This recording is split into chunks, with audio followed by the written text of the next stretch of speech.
माता रानी के 9 दिन का नवरात्र आया है और माता रानी धरती पर आकर विचरण करती है और देखती है कि कौन भक्त अर्चना अर्चना कर रहा है और भक्तों को कष्ट काटने के लिए हमारी माता रानी आई है।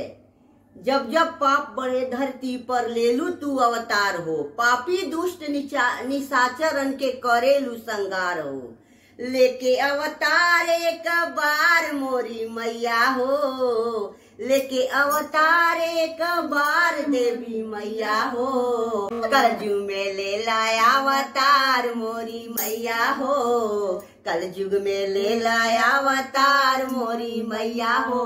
भैल बालुटेरा पहाड़दार देवी मैया हो, भैल बालुटेरा पहाड़दार देवी मैया हो। कलयुग में ले लाया अवतार मोरी मैया हो, कलयुग में ले लाया अवतार मोरी मैया हो। जयकारा शेरावाली का बोल सच्चे दरबार की जय। ये माता रानी जो धरती पर हो रहा है वही कहानी आपको सुना रहे हैं। ये माता रानी सबको कष्ट दूर करो।